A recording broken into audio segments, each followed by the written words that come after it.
Pemirsa, dalam 10 tahun kepemimpinan Joko Widodo, reputasi Indonesia meningkat seiring aktifnya Indonesia dalam berbagai diplomasi internasional. Salah satu capaian yang diraih dan dirasakan masyarakat, yakni diplomasi ekonomi yang telah berkontribusi pada peningkatan investasi asing langsung di Indonesia.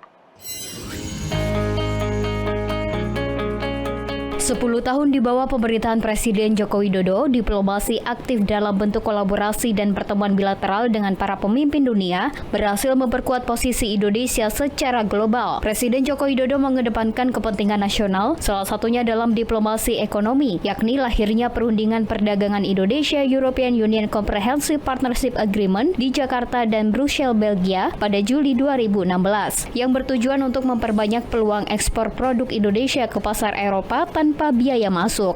Perundingan perdagangan Indonesia dan Uni Eropa sempat terhambat akibat sejumlah perbedaan pendapat terkait beberapa komoditas.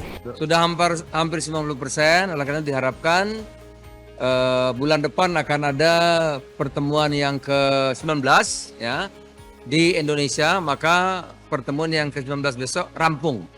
Sehingga perundingan perjanjian IUCEPA yang 8 tahun itu bisa selesai, bisa kita tanda tangani, sehingga nanti waktu kunjungan Bapak Presiden ada sesuatu hasil nyata yang bisa ditandatangani bersama-sama. Selain itu, pengembangan infrastruktur juga menjadi fokus pemerintahan Jokowi. Kerjasama antara Jepang dan Indonesia membuahkan infrastruktur MRT yang resmi dioperasikan pada 2019 lalu dengan jalur pembangunan fase 1 sepanjang kurang lebih 16 km dari Terminal Lebak Bulus hingga Bundaran Hotel Indonesia. Lebih lanjut, kerjasama inisiatif Cina dan Belt and Road Initiative juga telah membuahkan proyek infrastruktur kereta cepat Jakarta-Bandung untuk membentuk perspektif positif di mata masyarakat Indonesia. Menurut Menteri Koordinator Bidang Kemaritiman dan Investasi Luhut Binsar Panjaitan, proyek kereta api cepat Jakarta-Bandung telah mengalami pembengkakan biaya yang disepakati kedua negara sebesar 1,2 miliar US dollar atau sekitar 17,8 triliun rupiah. Luhut mengungkapkan hasil lawatan dirinya ke Cina beberapa waktu lalu,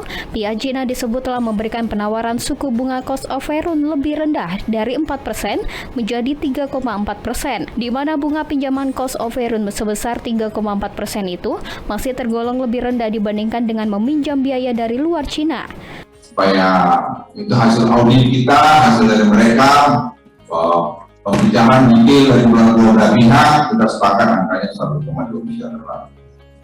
Terkait pinjaman kepada kaya untuk pembiayaan cost of run, kami sudah finalkan negosiasi mengenai suku bunga. Suku bunga sudah turun dari 4 ya, sekarang kita masih pengen lebih rendah lagi gitu ya. Jadi ya kita lihatlah, insya Allah beres.